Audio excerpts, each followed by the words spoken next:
Sarah Martinez had been working at the downtown diner for 3 years when everything changed on that cold Tuesday night in November. The 24-year-old single mother had picked up the late shift to earn extra money for her daughter's medical bills.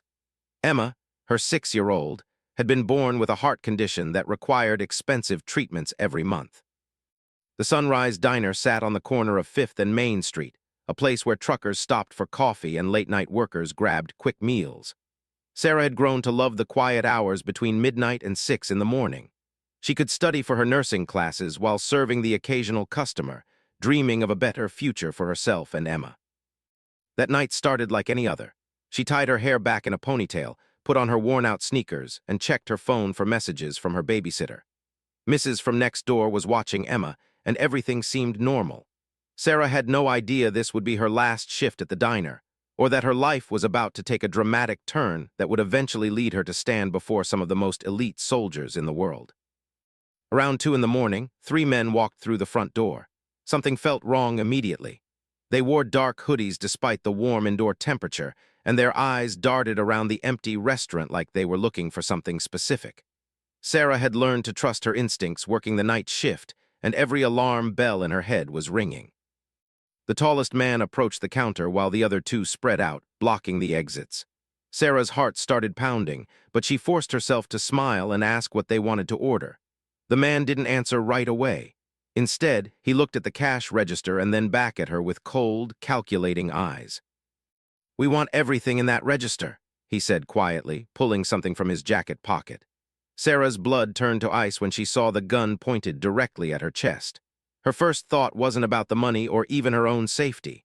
All she could think about was Emma sleeping peacefully at home, waiting for her mother to come back from work. Sarah's hands trembled as she opened the register. There wasn't much inside, maybe $200 from the evening's sales. She had hoped that giving them the money would end this nightmare, but she could see in their faces that they wanted more than just cash. The second man started moving toward the back office where the safe was located, while the third kept watch by the door. "Please," Sarah whispered, trying to keep her voice steady, "take the money and go. I have a little girl at home who needs me." The words seemed to hang in the air for a moment, and for just a second she thought she saw something human flicker in the gunman's eyes, but it disappeared as quickly as it came. What Sarah didn't know was that Detective James was driving past the diner on his way home from a late call. He had stopped by the Sunrise Diner many times over the years, and he knew Sarah by name. She always had a kind word and a warm cup of coffee ready for the officers who worked the night beat. As slowed his patrol car, he noticed the 3 figures inside the diner and something in their body language that didn't look right. Years of police experience had taught him to recognize danger, and he immediately called for backup before quietly parking across the street.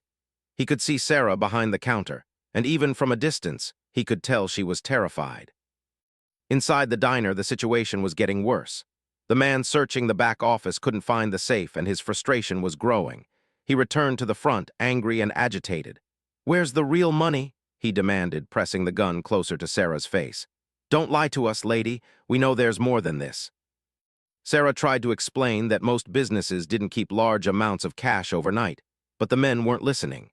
They had expected a bigger score, and their plans were falling apart. In their desperation, they began to consider options that made Sarah's stomach turn with fear. The leader of the group made a decision that would haunt him for the rest of his life. Instead of cutting their losses and running, he decided to take Sarah with them. "You're coming with us," he announced, grabbing her arm roughly. "You're going to help us find some real money, or your kid's going to grow up without a mother." This threat against Emma triggered something deep inside Sarah. Despite her terror, she found herself thinking clearly for the first time since the men had walked in. She realized that if she left with them, she might never see her daughter again. Emma had already lost her father when he died in a car accident 2 years earlier. Sarah couldn't let her daughter become an orphan. As the men prepared to force her out of the diner, Sarah made a decision that would change everything. She thought about Emma's smile, her tiny hands clapping when Sarah came home from work, and the way her daughter said, "I love you, Mommy," every night before bed. She thought about the nursing degree she was working toward and the dreams they shared for their future together. Outside, Detective had positioned himself where he could see into the diner clearly. He watched as one of the men grabbed Sarah's arm and started pulling her toward the door. Knew he couldn't wait for backup any longer. A young mother's life was in immediate danger, and every second counted. Sarah looked toward the window and saw the police car across the street. For a moment, hope filled her chest. But then she realized that if they saw the officer, the situation could explode into violence instantly. She had to think fast and make choices that would protect not only herself, but also the detective who was trying to help her. The next few minutes would test every ounce of courage Sarah had ever possessed. She was about to face a situation that would push her to her absolute limits and reveal strength she never knew she had. The decisions she made in the next few moments would ripple through time, eventually leading her to stand before heroes who would recognize the hero in he. As the gunman dragged Sarah toward the door, she caught sight of Detective crouched behind his patrol car. In that split second, she made a decision that would save lives but nearly cost her own. Instead of going quietly, Sarah suddenly pulled back and shouted at the top of her lungs, "There's a cop outside. He's calling for backup." The three men spun around in panic, their carefully planned robbery falling apart in seconds. The leader cursed loudly and shoved Sarah hard against the counter. "You stupid woman! You just signed your death warrant!" But Sarah's warning had given the precious seconds he needed to take action. The detective burst through the diner door just as the gunman raised his weapon toward Sarah. "Police! Drop your weapons!" shouted, his own gun drawn and ready. The diner erupted into chaos as the three criminals scattered in different directions, using tables and chairs as cover. Sarah dove behind the counter as bullets started flying. The sound of gunfire in the enclosed space was deafening, and she pressed herself against the floor, thinking about Emma and praying she would live to see her daughter again. Glass shattered around her as shots hit the windows and coffee pots exploded on the counter above her head. Detective had called this in as a robbery in progress, but now it was a full scale. He radioed for immediate backup and emergency medical services while trying to keep track of three armed suspects in a maze of tables and booths. One gunman had taken cover in the kitchen, another behind the jukebox, and the leader was somewhere near the back exit. The firefight lasted only a few minutes, but it felt like hours to Sarah. She could hear calling out commands, trying to get the suspects to surrender. But these men had nothing left to lose now. They had gone from simple robbery to attempted kidnapping to shooting at a police officer. They knew they were facing serious prison time if they were caught. During a brief lull in the gunfire, Sarah heard calling her name. "Sarah, are you hurt? Can you get to the kitchen door?" She realized he was trying to get her out of the line of fire, but moving meant exposing herself to the gunmen who had taken position near the kitchen entrance. "I can't," she called back. "One of them is right by the kitchen." Sarah's voice was shaking, but her mind was crystal clear. She had worked in this diner for 3 years and knew every corner of the building. Suddenly, she remembered something that might help the detective. "Officer," she shouted, "there's a back door through the storage room. If you can keep them busy, I can unlock it for more officers." It was a dangerous plan, but Sarah knew the layout better than anyone. The storage room had a rear entrance that was always kept locked from the inside. Understood immediately. If backup officers could get in through the back, they could surround the suspects and end this standoff. But getting to that door meant Sarah would have to crawl across 20 feet of open floor while bullets were flying. "It's too dangerous, Sarah," called out. "Stay down and wait for backup." But Sarah had already made up her mind. She thought about all the police officers who had shown her kindness over the years, stopping by for coffee and treating her with respect when others looked down on a single mother working a night job. The gunman near the kitchen suddenly opened fire again and had to take cover behind a heavy table. This was Sarah's chance. She crawled as fast as she could toward the storage room, staying low and moving between tables. Her heart was pounding so hard she thought it might burst, but she kept moving. She had almost reached the storage room when the leader of the group spotted her. "Stop right there," he screamed, turning his gun toward her. Sarah froze, knowing she was completely exposed. Time seemed to slow down as she saw his finger tighten on the trigger.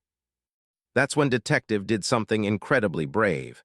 He stepped out from behind his cover, fully exposing himself to draw the gunman's attention away from Sarah. "Hey," he shouted. "Over here, you coward! You want to shoot someone? Shoot at someone who can shoot back." The gunman immediately swung his weapon toward, and Sarah used those precious seconds to dive into the storage room. She quickly found the back door and unlocked it, just as she heard more gunshots from the main dining area. Her hands were shaking so badly she could barely turn the deadbolt. The moment the door opened, 2 more police officers rushed inside. They had been waiting outside for exactly this opportunity. Sarah pointed them toward the main dining area and whispered, "Three men with guns. Detective is behind the big table near the front." What happened next was a coordinated police response that ended the standoff quickly. With officers now coming from both directions, the three found themselves surrounded. The leader tried to make one last desperate move, but he was outnumbered and, one by one, the suspects threw down their weapons and surrendered.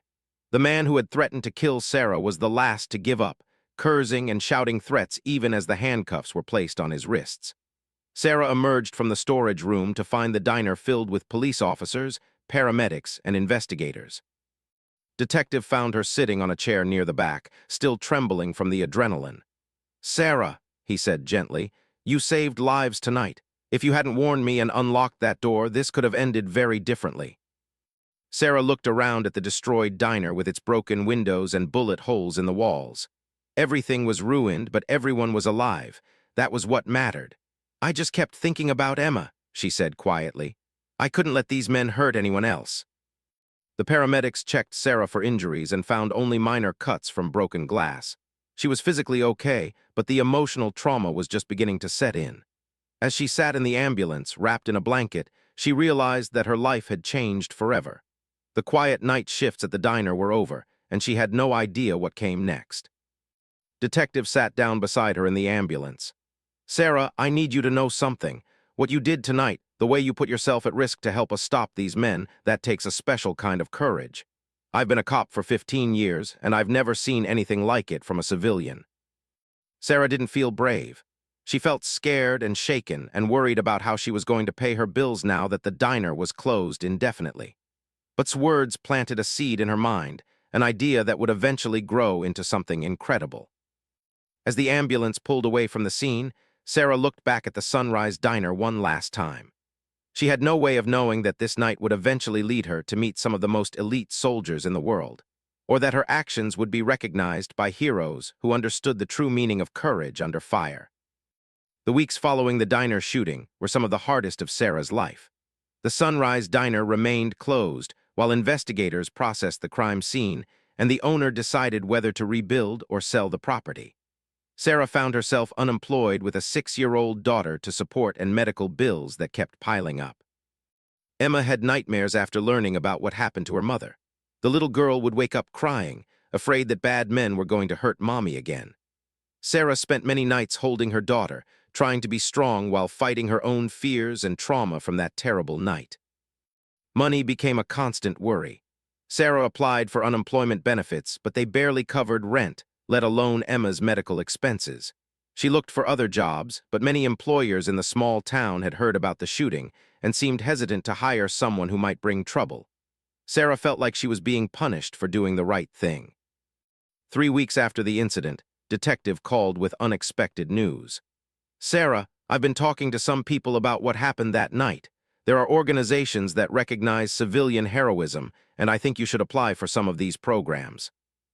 Sarah was confused. "I don't understand. I'm not a hero, detective. I was just trying to survive," but insisted that her actions had gone far beyond self-preservation. She had warned him about the danger, risked her life to help police end the standoff, and potentially saved other lives in the process. The first organization to reach out was the local chapter of the Veterans of Foreign Wars. They had heard about Sarah's story from Detective and wanted to present her with a Civilian Courage Award. Sarah was honored, but didn't understand why veterans would be interested in her story. At the VFW ceremony, Sarah met Marine veteran Carlos Mendoza, who had served 3 tours in Afghanistan. After presenting her with the award, Carlos pulled her aside for a private conversation. "Sarah, what you did that night reminded me of soldiers I served with who showed incredible courage under fire. Have you ever considered military service?" The question caught Sarah completely off guard. She had never thought about joining the military, especially as a single mother with a daughter who needed medical care. But Carlos explained that the military had programs for single parents and excellent health care benefits that could help with Emma's condition. "I know it seems impossible right now," Carlos said, "but the military could provide the stability and purpose you're looking for. And from what I've heard about your actions that night, you have exactly the kind of character the armed forces are looking for." Sarah went home that night with Carlos's words echoing in her mind. She researched military benefits and found that Emma's medical care would be completely covered. She also learned about military nursing programs that could help her finish her degree while serving her country. The more Sarah learned, the more the idea appealed to her. The military offered structure, purpose, and the financial security her family desperately needed. But she was still scared about leaving Emma during deployments and worried that she wasn't physically or mentally tough enough for military life. 2 months after the shooting, Sarah made a decision that surprised everyone, including herself. She walked into the Navy recruitment office and told them she wanted to serve. The recruiter, Petty Officer First Class Williams, listened to Sarah's story with growing amazement. "Ma'am," Petty Officer Williams said, "your actions during that robbery show exactly the kind of courage and quick thinking we value in the Navy. But I have to be honest with you about the challenges of single parenthood in the military." Sarah and Emma spent the next several weeks learning about military life. Emma would live with Sarah's sister Maria during basic training and deployments, but they would be together whenever Sarah was stationed stateside. The little girl was scared, but proud that her mommy was going to be a sailor. Basic training was harder than Sarah had ever imagined. The physical demands pushed her body to its limits, and the mental pressure was intense. Many nights, she lay in her bunk thinking about Emma and wondering if she had made the right choice. But every time she wanted to quit, she remembered that night at the diner and the strength she had found when it mattered most. Sarah's drill instructors quickly noticed something special about her. While other recruits complained about the difficulty, Sarah approached each challenge with quiet determination. She helped struggling teammates and never backed down from a difficult task. Her story eventually spread through the training command, earning her respect from both peers and instructors. During her final weeks of basic training, Sarah received news that would change her life again. A Navy SEAL team had heard about her story through military channels. They had read the police reports about the diner shooting and were impressed by her actions under extreme pressure. Commander Michael, a Navy SEAL with over 20 years of experience, reached out to Sarah's training command. He explained that his team was participating in a ceremony to honor civilians who had shown extraordinary courage, and they specifically wanted to meet the young mother who had risked everything to help law enforcement. Sarah couldn't believe it when her drill instructor told her about the invitation. Navy SEALs were legendary figures to her, representing the absolute peak of military excellence and courage. The idea that these elite warriors wanted to meet her seemed impossible. The ceremony was scheduled for the day after Sarah's graduation from basic training. Emma would be there to see her mother receive her first naval uniform, and then they would travel together to meet the SEAL team. Sarah was nervous and excited, but she still didn't fully understand why her actions that night had resonated with these elite soldiers. Commander later explained his interest in Sarah's story to his team. What this young woman did under pressure, the way she put mission accomplishment and helping others ahead of her own safety, that's what we look for in the best warriors. She may not have military training, but she has something that can't be taught: genuine courage when it matters most. As Sarah prepared for graduation and the upcoming ceremony, she reflected on the journey that had brought her to this point. The worst night of her life had somehow led to opportunities she never could have imagined. She was no longer the scared waitress hiding behind a diner counter. She was becoming someone new, someone stronger. Emma noticed the change in her mother, too. Sarah stood taller now, spoke with more confidence, and had a sense of purpose that had been missing during those difficult years as a single mother struggling to make ends meet. The little girl was proud of her mommy, the sailor, even though she didn't fully understand everything that had happened. The night before graduation, Sarah lay in her bunk thinking about the path that had brought her here. Detective had been right that night at the diner. She did have a special kind of courage. Now she was about to meet warriors who would help her understand what that courage really meant and how she could use it to serve something greater than herself. Graduation day from Navy basic training was everything Sarah had dreamed it would be. She stood in her crisp new uniform, feeling proud and nervous as Emma watched from the audience beside her sister Maria. When Sarah's name was called and she stepped forward to receive her certificate, Emma stood up and cheered so loudly that other families started clapping too. After the ceremony, Sarah had barely an hour with her daughter before they had to travel to the naval base where the SEAL team was stationed. Emma was fascinated by everything she saw: the ships, the aircraft, and especially the sailors in their various uniforms. "Mommy, you look so official," she whispered as they walked across the base. Commander met them at the base entrance, and Sarah was immediately struck by his presence. He wasn't the largest man she had ever met, but there was something about him that commanded instant respect. His eyes were kind but intense, and when he shook her hand, she could feel calluses from years of hard training and dangerous missions. "Petty Officer Martinez," he said formally, "it's an honor to meet you. Your story has traveled through our community, and my team specifically requested to meet the woman who showed such courage under fire." Sarah felt overwhelmed. These were men who jumped out of airplanes behind enemy lines and completed impossible missions. Why were they interested in her? Commander led Sarah and Emma to a conference room where 8 other Navy SEALs were waiting. Each man stood as they entered, showing the kind of respect usually reserved for high-ranking officers. Sarah felt nervous and out of place, but Emma was absolutely fascinated by these warriors in their tan uniforms.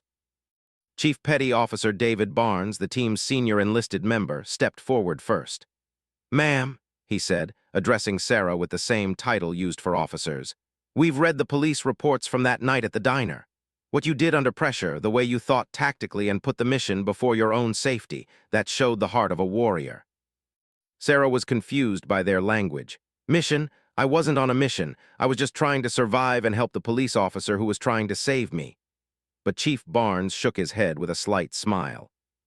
"Ma'am, the moment you chose to warn that detective about the danger, you made the safety of others your mission. When you risked your life to unlock that back door so we could surround those, you were thinking like a tactical operator. You may not have had military training, but you had the mindset we try to develop in our warriors." Another SEAL, Petty Officer First Class Johnson, spoke up. "We've seen soldiers freeze up in combat situations less dangerous than what you faced, but you kept your head, made smart decisions under pressure, and helped save lives. That's not something that can be taught in a classroom." Emma tugged on Sarah's uniform jacket. "Mommy, why are these soldiers being so nice to you?" The question made everyone in the room smile, and Commander knelt down to Emma's level. "Your mommy did something very brave," he explained gently. "When bad people were trying to hurt her, she helped good people stop them. That's what we do too, just in different places around the world. We wanted to meet her because she showed the same kind of courage we hope to have when we face danger." The ceremony itself was unlike anything Sarah had expected. Instead of simply presenting an award, the SEAL team had prepared something special. They stood at attention in a formal line, and Commander called Sarah to stand before them. "Petty Officer Sarah Martinez," he announced in a clear, strong voice, "for extraordinary courage under fire, for tactical thinking under extreme pressure, and for selfless service to others in the face of mortal danger. This SEAL team recognizes you as a warrior in the truest sense of the word." What happened next brought tears to Sarah's eyes and would stay with her for the rest of her life. As one, all 9 Navy SEALs came to attention and rendered a crisp, perfect salute. Not to her rank, she was just a newly graduated Petty Officer Third Class, but to her character and courage. "Ma'am," Chief Barnes said as they held their salute, "warriors recognize warriors. What you did that night earned our respect and admiration. You are one of us." Sarah stood frozen for a moment, overwhelmed by the honor these elite soldiers were showing her. Then she remembered her military training and returned their salute as crisply as she could. The moment seemed to stretch forever, a connection between warriors across different backgrounds, but united by a common understanding of what it means to face danger for others. After the salute, the atmosphere became more relaxed. The SEALs wanted to hear Sarah's story directly from her, and they listened with the kind of attention usually reserved for mission briefings. They asked detailed questions about her decision-making process, her assessment of the tactical situation, and how she managed her fear. "The thing that impresses us most," explained Petty Officer Second Class Tony, "is that you didn't just react to the situation. You actively looked for ways to help, even when you were in immediate danger yourself. That's the difference between surviving a crisis and leading through one." Emma had been quietly listening to the conversation, and finally she raised her hand like she was in school. "Excuse me, Mr. Soldiers," she said seriously, "can I ask you something?" The room erupted in gentle laughter at her formal politeness. "Of course, sweetheart," Commander replied. "What would you like to know?" "Are you going to help my mommy be safe when she goes to sailor places?" Emma's question touched something deep in these hardened warriors. They looked at this little girl who had already lost her father and nearly lost her mother, and their protective instincts kicked in. Chief Barnes knelt down beside Emma.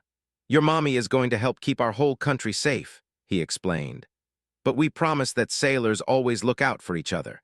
Your mommy will never be alone, and she'll always have warrior brothers and sisters watching her back." The ceremony concluded with the presentation of a special coin, a Navy SEAL Team Challenge coin that was given only to people who had earned their deep respect. As Commander placed it in Sarah's hands, he explained its significance. "This coin represents our brotherhood," he said. "Carry it with you and know that you always have warriors who consider you family. If you ever need anything, anything at all, you show this coin to any SEAL you meet, and they'll understand that you're one of us." As Sarah and Emma prepared to leave, each SEAL made a point of shaking Sarah's hand and thanking her personally. These men had seen real combat, faced life-and-death situations in the world's most dangerous places, but they recognized something special in this young mother who had found extraordinary courage in an ordinary moment. The drive back to the hotel was quiet. Emma fell asleep in the car, exhausted by the excitement of the day. Sarah looked at the challenge coin in her hand and thought about how far she had come from that terrifying night at the diner. She was no longer just a single mother struggling to get by. She was a sailor, a warrior, someone who had been recognized by the best of the best for her courage and character. But the most important moment was still to come. The next morning, Sarah would begin her advanced training as a Navy hospital corpsman, the path that would eventually lead her to serve alongside Marines in combat zones. The skills she had shown that night at the diner, staying calm under pressure, thinking tactically, putting others before herself, would be tested in ways she couldn't yet imagine.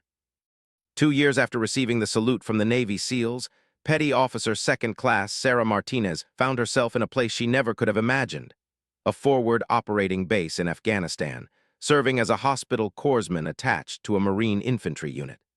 The challenge coin from Commander's team was always in her pocket, a reminder of the courage that had brought her to this point. Emma, now 8 years old, was thriving in school while living with Aunt Maria. The little girl wrote letters to her mother every week, drawing pictures of helicopters and telling stories about her friends whose parents were also deployed. The military family support network had embraced them both, ensuring Emma never felt alone while her mother served overseas. Sarah's medical training had been intense, but she had thrown herself into it with the same determination she had shown that night at the diner. She learned to treat everything from minor injuries to life-threatening trauma, always thinking about the Marines she would be responsible for protecting. Her instructors noted that she had an unusual combination of medical skill and tactical awareness. The Marines she served with initially weren't sure what to make of their new corpsman. She was older than most, a single mother who had joined the Navy after working as a waitress. But it didn't take long for them to recognize the same qualities the SEALs had seen in her story. During her first month in country, Sarah proved herself in ways that had nothing to do with medical emergencies. When their base came under mortar attack, she helped coordinate the evacuation of wounded personnel while staying calm under fire. When a young Marine was having an emotional breakdown from combat stress, she spent hours talking him through his fears and connecting him with the right support resources. Lance Corporal Jake, barely 19 years old and on his first deployment, summed up what many of the Marines felt about their corpsmen. "Doc Martinez doesn't just patch us up when we're hurt," he told his squad leader. "She makes us feel like someone really cares whether we make it home." The defining moment of Sarah's deployment came on a routine patrol that turned deadly. Intelligence reports had indicated that a particular village was clear of enemy activity, but the Taliban had set up an ambush in the narrow streets. Sarah's squad was caught in a crossfire with wounded Marines pinned down in multiple locations. Sergeant First Class Mike, the squad leader, had been hit in the leg and couldn't move. 2 other Marines were wounded and trapped behind a low wall about 50 yards away. The enemy fire was so intense that nobody could reach them safely. Sarah assessed the tactical situation just as she had that night at the diner, looking for ways to help that others might not see. She noticed that there was a drainage ditch running along the side of the street that might provide cover for someone low-crawling to the wounded Marines. "Sergeant," she called to, "I can reach Johnson and Martinez through that ditch. If you can lay down suppressing fire, I can get to them and start treatment."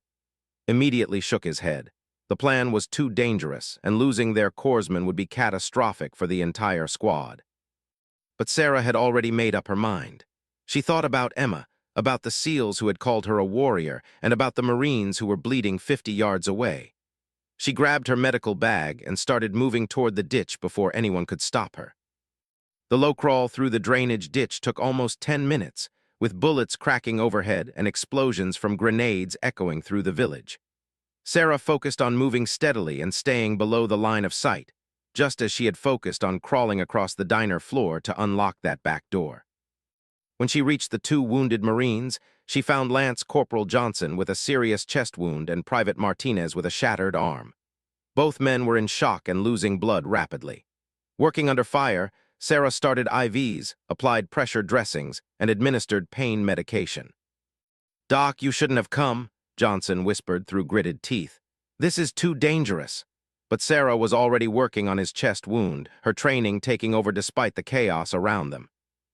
"Marines don't leave Marines behind," she replied, using the phrase she had learned during her time with the unit. "And corpsmen don't leave Marines behind either. You're going home to your families if I have anything to say about it." The evacuation took another hour, with Sarah providing continuous medical care while the squad fought their way out of the ambush. Both wounded Marines survived, and Johnson later credited Sarah with saving his life through her quick medical intervention and her willingness to risk everything to reach them. The story of Sarah's actions spread quickly through the military community. A former diner waitress turned Navy corpsman had crawled through enemy fire to save Marines, showing the same courage under pressure that had impressed law enforcement and Navy SEALs years earlier. 6 months later, Sarah was back at the same naval base where she had met Commander SEAL team. But this time, she was there for her own medal ceremony. The Navy and Marine Corps Commendation Medal with Combat V for Valor was being presented for her actions during the ambush in Afghanistan. Commander, now promoted to captain, was in the audience for the ceremony. Afterward, he approached Sarah with a big smile and another surprise. "Petty Officer Martinez," he said, "my team has been following your career with great interest. We told you 2 years ago that you had the heart of a warrior, and you've proven us right." Standing with him were several of the SEALs from that original ceremony, including Chief Barnes and Petty Officer Johnson. They had all made a point of attending Sarah's medal ceremony to show their continued respect and support. "Ma'am," Chief Barnes said, using the same respectful title they had used before, "we wanted to be here because you represent something important. You show that warriors can come from anywhere, that courage isn't about where you start, but about what you choose to do when the moment demands everything you have." Sarah looked around at these elite warriors who had become her mentors and friends. Emma was there too, now old enough to understand more fully what her mother had accomplished.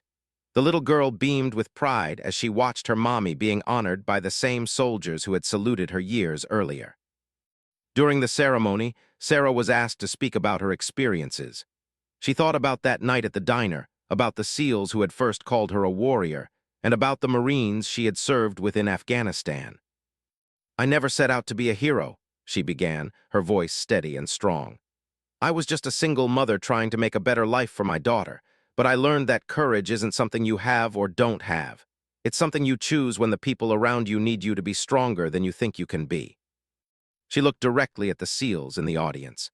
"These warriors taught me that real strength comes from being willing to put others before yourself, whether that's in a diner under attack or on a battlefield half a world away. They showed me that being a warrior isn't about the uniform you wear or the training you receive. It's about the character you choose to have when everything is on the line." The ceremony concluded with another moment that Sarah would treasure forever. As she was presented with her medal, every service member in the audience Navy, Marine Corps, Army, and Air Force came to attention and saluted. But in the front row, Captain and his SEAL team rendered their salute with special pride. They had recognized a warrior before she even knew she was one. They had seen past the uniform and the circumstances to the character underneath. And now, years later, they watched that warrior receive the recognition she had earned through courage, sacrifice, and an unwavering commitment to protecting others. Sarah returned their salute, thinking about the incredible journey that had brought her to this moment. She was no longer the frightened waitress hiding behind a diner counter or the uncertain single mother wondering how to provide for her daughter. She was Petty Officer Second Class Sarah Martinez, Navy Hospital Corpsman, combat veteran, and warrior recognized and respected by some of the finest soldiers in the world. As Emma ran up to hug her after the ceremony, Sarah realized that the most important mission was still ahead of her. She would continue serving her country, continue taking care of Marines and sailors who needed her skills and courage. And someday, when Emma was old enough, she would tell her daughter the full story of how a terrible night at a diner had led to a life of service, honor, and the profound respect of warriors who understood what courage really means.